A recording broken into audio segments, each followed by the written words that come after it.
નર્મદા જિલ્લાના તિલકવાડામાં પત્રકાર પર બુટલેગરે કર્યો હુમલો.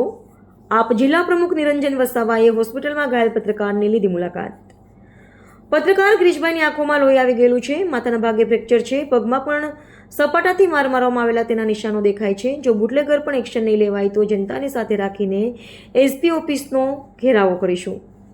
નર્મદા જિલ્લાના તિલકવાડામાં એક પત્રકાર પર બુટલેગર દ્વારા હુમલો કરવામાં આવ્યો હતો. જે બાબતની જાણ થતાં આમ આદમી પાર્ટીના પ્રદેશ સંગઠન મંત્રી અને નર્મદા જિલ્લા પ્રમુખ નિરંજન વસાવાએ પોતાની સમગ્ર ટીમ સાથે હોસ્પિટલની મુલાકાત લીધી હતી અને ઘાયલ પત્રકારના હાલચાલ પૂછ્યા હતા. ત્યારબાદ આમ આદમી પાર્ટીના નેતા નિરંજન વસાવાએ મીડિયા સમક્ષ શું જણાવ્યું તે સાંભળો. Bureau chief Munaf Sheikh, Rajpipla.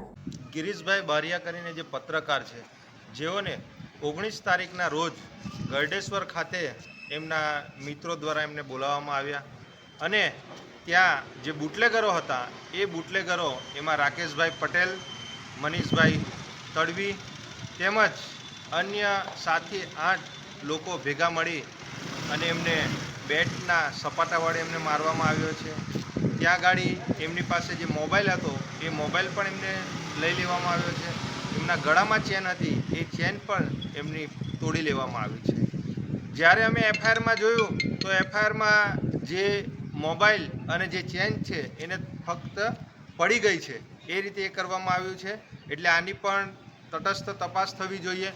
અને એ વ્યક્તિને જે મારવામાં આવ્યો છે અત્યારે પણ આજે 3 દિવસ થઈ ગયા છે, આંખોમાં પણ એકદમ લાલ લાલ થઈ ગયેલી છે, લોહી આંખો પર આવી ગયેલું છે, માથાના ભાગે ફ્રેક્ચર છે, સીટી સ્કેનના જે રિપોર્ટ આવ્યા છે, તેમજ પગમાં પણ જે સપાટાનો જે માર માર્યો છે ગેબી, એના અત્યારે પણ નિશાનો ત્યાં દેખાય છે. એવી જ ઘટના ઉમરલાના પણ બુટલેગરો દ્વારા ત્યાં મારવામાં આવ્યા છે. એ પણ 2 પેશન્ટો ત્યાં ગાડી અત્યારે હાજર છે. કુવાડીના ઘા માર્યા છે, એમાં 7 થી 8 ટાંકા આવેલા છે અને અંગૂઠાના ભાગે પણ ફ્રેક્ચર છે.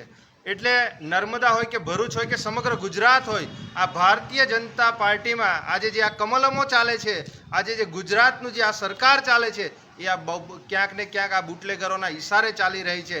આજે જો કોઈ સામાન્ય માણસ કોઈ ઘટના કરે છે, કોઈ નાનું મોટું એ કરે છે, તો એને તાત્કાલિક ધોરણે એરેસ્ટ કરી અને એની પર કાર્યવાહી કરવામાં આવે છે. ત્યારે આ બુટલેગરોને ક્યાંક ને ક્યાંક આ નર્મદા પોલીસ હોય, ભરૂચ પોલીસ હોય અથવા તો ગુજરાતની પોલીસ આ સરકારના ઈશારે ચાલી રહી છે, આ કમલમના ઈશારે ચાલી રહી છે. એના લીધે આવા બુટલેગરો પર કોઈ પણ જાતની એક્શન કે કોઈ કાર્યવાહી કરવામાં નહીં આવતી. જે એફઆઈઆર કરી છે એ એફઆઈઆરમાં પણ એક નોર્મલી એફઆઈઆર કરી અને એને એ કરી દીધેલી છે. એમાં જે કલમો ઉમેરવાની છે એ કલમો પણ ઉમેરાતી નથી. આજે એક સામાન્ય ઘટના થાય ત્યાં 307 જેવી ગંભીર કલમો લગાવી દેવામાં આવે છે, જ્યારે અહીંયા ગાડી નોર્મલી કલમો લગાવી અને બુટલેગરો અને જે પોલીસોના જે હપ્તાઓ જે કમલમ સુધી જાય છે, એના લીધે આ બુટલેગરોને છારવામાં આવે છે. એમને જો આવનારા દિવસોમાં એક્શન નહીં લેવાય તો અમે સમગ્ર જનતાને સાથે રાખીને એસપી ઓફિસનો ઘેરાવો કરવાનો થશે. એસપી ઓફિસનો ઘેરાવો કરીશું. આ ભારતીય જનતા પાર્ટીના જે આ નેતાઓ છે, આ સાંસદો હોય કે ધારાસભ્ય હોય કે એમના જિલ્લાના પ્રમુખશ્રીઓ હોય, એ લોકો પોતાની અંદરની ઝઘડાના લીધે, એમના વહીવટોના લીધે, એના લીધે આ પ્રજાઓ ઉપર આ લોકો ધ્યાન નથી આપતા. એના લીધે નર્મદા પોલીસ અને આ બુટલેગરો આમ ખુલે આમ આવા ધંધાઓ કરી રહ્યા છે. અમારે ગૃહમંત્રીને પણ વિનંતી છે કે આવા લોકો પર કાયદેસરની કાર્યવાહી કરવામાં આવે. જો આવનારા દિવસોમાં કાયદેસરની કાર્યવાહી નહીં થાય તો અમે પ્રજાને સાથે રાખી આના કરતાં મોટા કાર્યક્રમો આવનારા દિવસોમાં આ નર્મદા જિલ્લા ખાતે અમે આપીશું.